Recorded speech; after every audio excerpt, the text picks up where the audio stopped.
Hey everyone, Andy Raffel from eTeknix.com, and today we are going to be building a PC. It feels like it's been a very, very long time, but it hasn't. But we are in February 2022. I mean, what even happened to January? January has completely been and gone, but February is here. And we've had some new stuff come out recently, like this, the RTX 3050. So we thought we'd build a PC based around that. So we're going to try and keep it budget friendly. We're going to try and keep it pretty modest, but still with enough RGB that you can shake a stick at.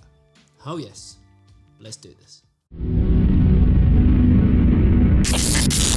Hey kid, how you doing? What the hell is that noise? What noise? Is that your computer? Oh, that noise. I've kind of got used to it now. That's my stock cooler. Sounds like you need the MSI Core Liquid S360 with its 2.4-inch IPS display, latest Acertech 7th generation pump, LGA 1700 support, and MEG Silent Gale P12 fans. You can't hear it coming. Sorry, what? Can't hear you over this stock cooler. Click the link in the description below and get one today. Sounds like you need it. Get it? Okay, so for anyone who's never seen a video of ours before where we actually build a PC, we try and keep it short and sweet. We try and keep it nice and simple. We try and keep it to the point, and that's exactly what we're going to do here. I'm going to talk through the components as we kind of go through them and talk about, I guess, each one in a little bit of detail without bogging you down with sort of all of the unnecessary details. And the first thing we're going to start with is the motherboard. So let's talk about the motherboard. This is the B550 Aorus Pro from Gigabyte. It's a board that's got all of the latest and greatest features as you'd expect from a B550 motherboard without going too crazy when it comes to the pricing. So first things first, we want to build up the PC as much as we physically can without actually putting it inside the case, and we've got a very, very nice case indeed. So what are we talking about first? Firstly, processor. We want to be using the AMD Ryzen 5 5600X, and for a very good reason. I had a little look around on Amazon, links are down below. The 3000 series seem to have just kind of gone out of stock officially from Amazon, so there's a lot of opportunist sellers kind of trying to sell them at ridiculous prices, and some of them are actually more expensive than the 5600X. To me, it just doesn't make sense. So that's why we're going with this. We are getting, what are we getting? Don't actually know what we're getting with that. We're getting 6 cores, we're getting 12 threads, and we're getting a boost speed of up to 4.6 gigahertz. I mean, what's not to love? We do also get support for blistering fast memory, and that's what we're actually going to get onto next. We are using Corsair Vengeance RGB Pro SL in white. It just goes with the whole theme, and you'll start seeing this kind of as we go on through the build. Now, this is a 32 gig box, but I'm only actually using half the kit, which is 16 gig of Vengeance Pro RGB Pro SL. This is a 3200 megahertz kit, and it looks absolutely amazing. I mean, look at that. And the fact that it has RGB on it is just a bonus, because we all know RGB makes everything, and I mean absolutely everything, run better, look better, and just generally be better. So with our memory installed, things are starting to, I guess, take shape. Now we need to talk about storage. Now, what's a gaming PC without some decent storage? And we all know you could go hard drive, you could go SATA SSD in terms of 2.5 inch or as M.2, but with the prices and the way that things are right now, we are looking at Nvme, especially this one, because it's a little bit special. This is the Seagate Barracuda Q5 500 gig Nvme drive. Now, you may have never even heard about the Q5 before, but let me tell you a little bit about it. But before I do that, let me tell you about what I'm actually going to be using, which is eTeknix PC Maintenance Toolkit. It's got everything you need to build, repair, and maintain your PC, and available over on store.eteknix.com. We've just added a review section to there. Let the people who have already bought it tell you exactly what it's all about. So we need a toolkit purely so we can undo the M.2 slot where the heatsink is and put our drive in. Now the Q5 is a little bit more expensive than your conventional SATA SSD, but it's a lot faster. So that's why we're going with this. It is cheap, it is affordable, which is kind of what we're talking about when it comes to this build, but it's not compromising on quality, it's not compromising on speeds and performance, and it even comes with recovery software in case you do a silly little thing and lose all your data. So with the drive installed, heatsink going back on, we are basically done. We have, essentially you could say, half a PC. We've got our memory in, we've got our processor in, and we've got our Nvme drive in. Now, what we want to be doing is looking at the cooler, because the last thing you really want to do is start trying to put brackets and things like that on the actual CPU while it's inside the case, because I can tell you now, depending on the case, it can be an absolute nightmare. So let's talk about the cooler. This is what we've got. It's the Lian Li Galahad AIO 360mm RGB. Now, there's a reason we're using this. The case accepts a 360mm AIO. I know, it's crazy. This is the O11 Dynamic Mini, and it can take a 360mm AIO. So that's exactly what we're going to put in it. And the fact that the AIO is white, and it looks absolutely amazing. The only thing is, and while the fans do look amazing, I'm going to swap them out because I want to be using the Uni Fans. So we're going to put these to one side. We're still going to stick with the AIO, which, if I show you, I mean, look at that. Does that shout premium? Does that shout just, oh, or is it just me? And what we're going to do is we are going to put the Uni Fans on there, but we want to be talking about the bracket. We did actually want to do a build using the 12400F from Intel, but there's a slight little snagging point in terms of my AIO that I've got here doesn't actually have LGA 1700 support. So that's why we went B550. So before anyone goes into the comments and goes, Andy, I think you'll find the 12400F is actually the kind of best value for money prospect right now when you're looking at a gaming PC. I know, but I was restricted. So this is what we're going to do instead. So we need to look at actually putting the bracket on, getting everything ready so that when it is inside the case, it just goes on nice and easy. Now, to be completely transparent, and I like to think of myself as a completely transparent kind of person, I mean, I'm so transparent you can literally see through me. I am referring to the guide, and for a very, very good reason. Not all AIOs are equal, not all coolers are equal. Some have their own mounting mechanisms like SecuFirm, or they have a completely different one. Some of them actually use the existing AMD retention bracket, and this one is no different. We literally need to take off this part, put on this part, put on some little lugs on there, and that's it. So we haven't actually got to do anything with the motherboard. So this whole section about the cooling was pretty much a waste of time. So I say it's a waste of time, it's not really, because we do still need to get the fans actually installed onto the radiator, and this is what we're using. These are the Lian Li Uni Fan AL120s. They're the newest ones from Lian Li. They're ever so slightly different from the old Uni Fans. They still clip together in the same way, meaning cable management is going to be an absolute dream, but instead of just having RGB on the actual frame itself, has got RGB on the fans as well as the frame. So this is going to look absolutely like a unicorn or a rainbow has thrown up all over the system. But you know what? I don't care. It's going to look amazing. So for anyone who's never seen the Uni Fans, this is basically what they look like. And the first thing you're going to notice is there's no cables. They're wireless. It's amazing. They're not. They just go together in a slightly different way. So you have these little kind of lugs on there. Go in like that. And then push together. And these fans are now connected. And then on one side, you fit a cable, looks like that, and that's all you have. One set of cables for 3 individual fans. I mean, why no one did this sooner, I do not know. I remember Nvme did something very, very similar, but not quite to the same level of this. I mean, look at it. It's so cool. So once you've got them all done like this in a row, you can just put them onto the AIO. Everything's going to line up perfectly, and then we can look at screwing them down. And to screw them down again, we're going to need our trusty eTeknix extendable magnetic screwdriver. The screws that come included, and then just screw every single one down. And the joy of it is, once you do one, the rest are just going to line up because it's now one. And we're basically done. So all we actually now have to do is put the little connector on there, which slides on in very much the same way as what the fans do. And away you go. You plug that in and you are done.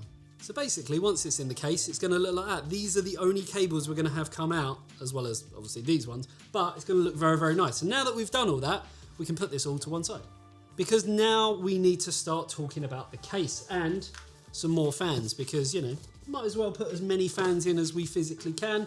And I'll be honest, I haven't even checked how many fans we can fit in here, but I'm guessing it's a lot because it's a Lian Li case. That's just kind of how they do things. So let's have a look at the case. So this is the Lian Li 011 Dynamic Mini. I almost said XL there, but this is a tiny, tiny little case. So let's strip it down as much as we physically can and see exactly what we're working with. So everything's stripped down and this is basically what we're left with. I mean, there's a few other things we could take out, which I think I'm going to, because I'm not putting hard drives in here. I don't need hard drives in here, so we might as well take the hard drive cage out and, you know, keep it for cable management. Not that there is going to be many cables because of that amazing fan system that makes up the Uni Fans from Lian Li. I'm pretty sure they might have actually patented that, so wouldn't surprise me if I came up with something as clever as that. I'd want to keep it to myself as well. Now, before we go any further, I actually want to talk about the case a little bit more, because while it seems like this is kind of what you get, there's actually so much more to it, because you can actually change how many expansion slots you've got, and there's loads of stuff that comes included with the case, so you can kind of mix it up a little bit, make it a bit modular, do this, do that. You can remove things, you can move stuff around. It really does have a lot going on. So depending on the size of your motherboard, if you're using ATX, micro ATX, mini ATX, kind of the world is your oyster. So for what we're actually doing here today, we are going to keep things nice and simple. We're going to use an ATX motherboard. We're going to line it up and make sure everything is looking amazing. And then we're going to screw it in. And we're going to keep the expansion slots exactly how it is, because this is a simple build. I'm trying to keep this simple for people who are maybe on a budget. They don't want to spend huge amounts, but they want to get the very best value for money. And that's why we chose this case. That's why we chose this motherboard, that processor, and the graphics card, which I'll talk about in a little bit. So for our particular build, we want to keep it nice and simple. So we are going to use an ATX motherboard, but that does mean we need to install this bracket, which is actually quite simple. It just kind of slots on here and just gives us a bit of an extension to the motherboard tray. It's quite, I've got to admit, an ingenious idea. I kind of wish I thought of it myself. So just like that, motherboard is extended. I mean, how cool does that look? It seems like such a simple design trick, but it just works. So now we can actually grab our motherboard with our processor, memory, and Nvme drive pre-installed. We can line it all up as to where it's got to go, somewhere around here. We can start screwing it in. Okay, so motherboard is in. Now we want to actually be looking at the power supply. I know it seems a bit trivial. Andy, why are you putting in the power supply now? This doesn't make any sense.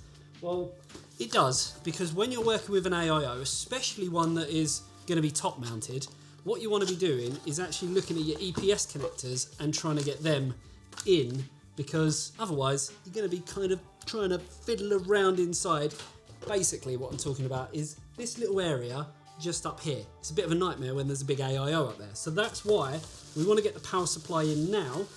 And if you've got a modular power supply, this one's not, but if you had a modular power supply, what you could actually do is just put in the EPS connector, have it come out the back, and then focus on the power supply a little bit later on.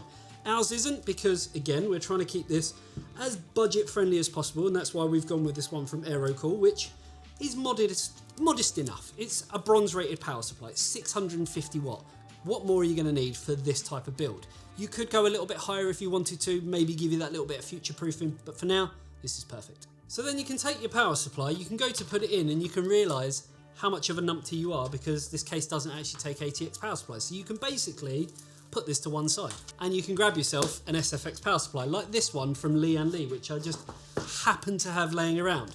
It's quite funny. We made a Patreon video for anyone who's not signed up, patreon.com/eTeknix. Link is down below. But we made a Patreon video explaining how we rigorously go through the components when we're about to do a build, and how we plan for it and make sure that, you know, we know what we're doing and stuff like that. Well, that's just completely gone out the window, hasn't it? But luckily, with this one, it is modular. So we've got our PCI Express. We do need one of them. We've got SATA.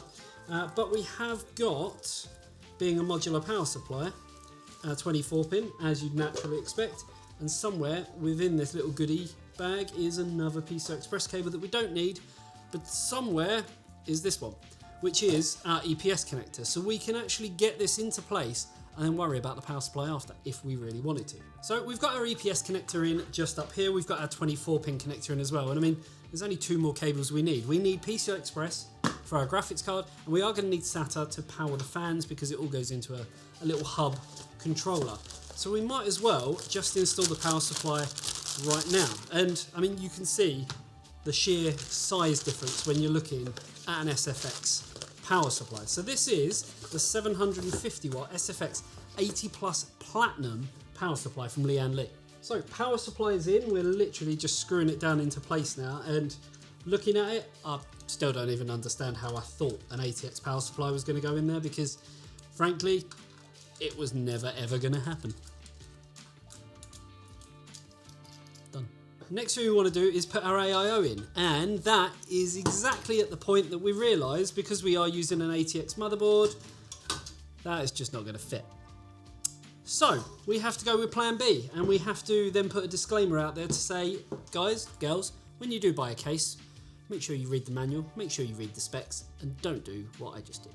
So now we have our 240mm AI. I'm a little bit frustrated because obviously this is a completely different type of silver chrome as this, but I've kind of got to the point where I'm beyond caring, because when you get things wrong, it just kind of disheartens you a little bit. So it's good to see though, you know, we all make mistakes, even people like myself who are classed as professional reviewers and all of that jazz. So we can actually look at getting this installed, and the area we're going to put it is just over here, so we can still get everything kind of lined up how we want, and we should, I'm going to say this very, very slowly, we should have room for some fans at the top at least. Okay, so AIO is in. Let's move on, because AIO gate has kind of ruined my whole flow.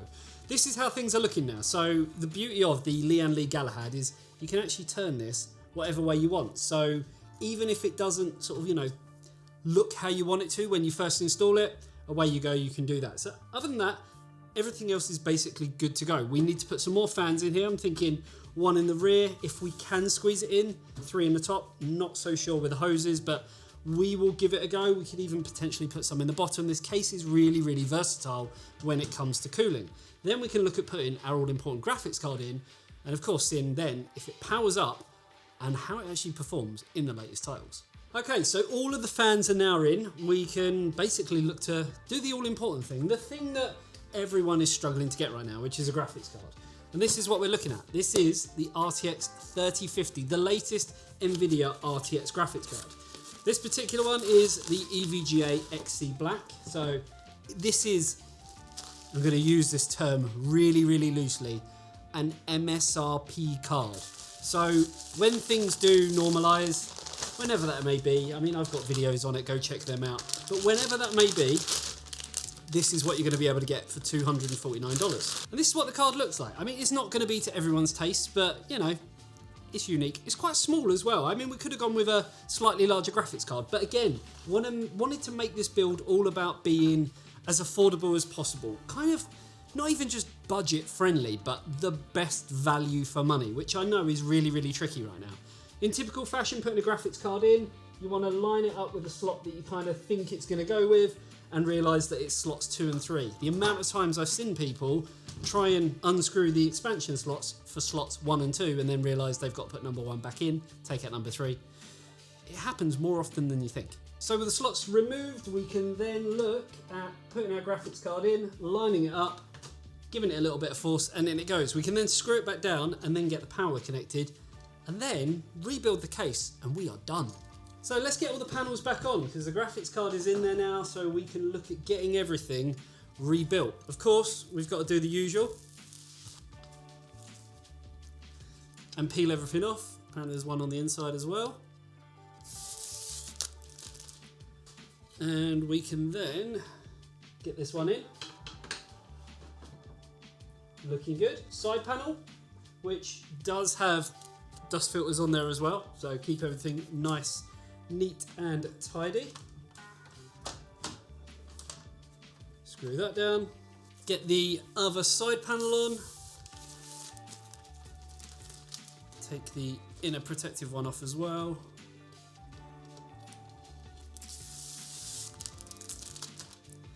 Get that into place.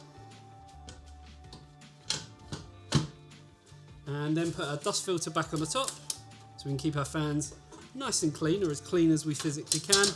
Top panel in, which locks both the side glass and the front glass into place. Screw that down and we are done. So really there is only one thing left to do, which is to grab the power cable, plug it in, turn it on, and hope for the best. Are we ready? Here we go. It works, it's alive. There we have the PC. So really there's only a couple of things that I have to do. We have got obviously RGB on the top, RGB on the side, and the RGB on the back. The fans are looking amazing, but there is one thing left to do, which is to get Windows installed on here, boot up some games, and see exactly how it performs. What are you actually getting for your money? Is it going to be playing or able to play all of the latest titles at the settings that you want? Maybe even with ray tracing enabled. Let's have a look. Okay, so first game up is Halo Infinite. I'll be honest, I haven't actually really played much of it, but we're getting 86 frames per second. We are at 1080p, we are on high settings. I mean, colour me impressed. The game looks pretty decent, I'll be honest. Have no idea what I'm doing, but you know, is what it is. But yeah, 87 frames per second. Obviously there's no ray tracing or anything like that in this game, but overall, I'm actually really happy with the way that it looks. Okay, so next game up is Assassin's Creed Valhalla. We are at that magical kind of 60 FPS number, a little bit low in some parts. Let's get into a bit of a fight and see what happens. We are at 1080p.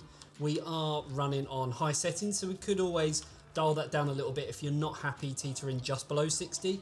But to be fair, even at sort of 57, 58 frames per second, it still looks pretty decent. Let's go in and see what happens. I mean, even in the midst of it, we're still at sort of 61, 62 frames per second.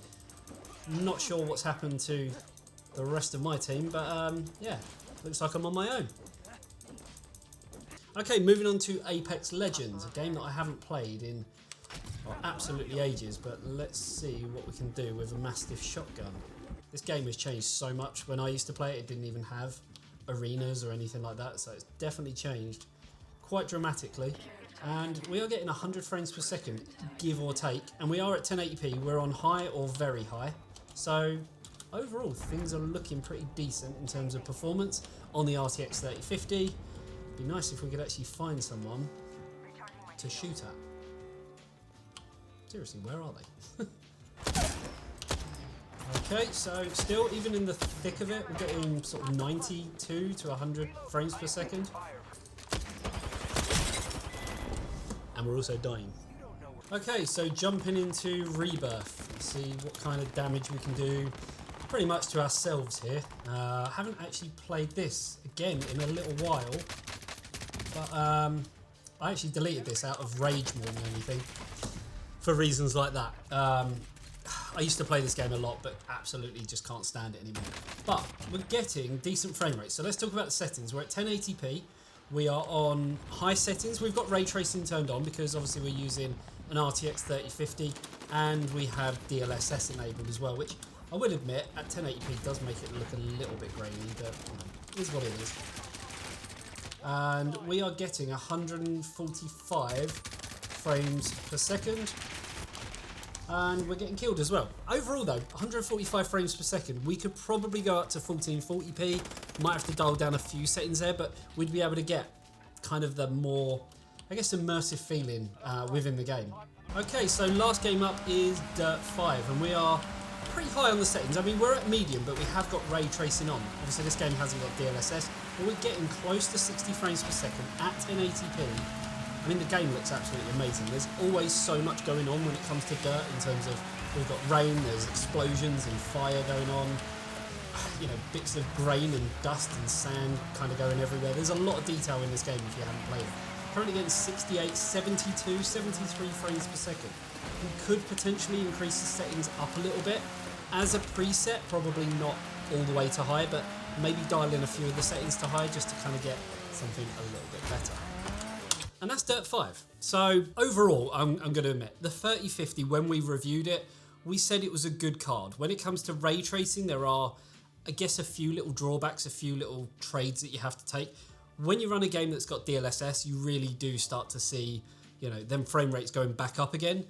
And at 1080p, you're going to have no problems whatsoever. The system itself looks amazing, I'm going to be honest. It came out looking really, really nice with the Lian Li Uni Fans, the Lian Li AIO as well, and the RGB memory, of course. And the case itself was just really easy to work with. I mean, if you are looking for a system and you are able to get hold of a graphics card, which I know is obviously the tricky part at the moment, but if you're after kind of the best value for money, I've got to admit, this is probably it, unless you wanted to go down the Intel route and go for something like the 12400 or 12400F, which we are going to do some kind of content on, whether it be on YouTube or whether it be on the website. So definitely make sure you stick around and check back for that. But yeah, hopefully you enjoyed this video, guys. Hopefully it gave you a bit of an insight as to what you can buy at the moment and without it costing the absolute earth. Yeah, on that note, I'll see you in the next one. See you later, guys. Bye-bye.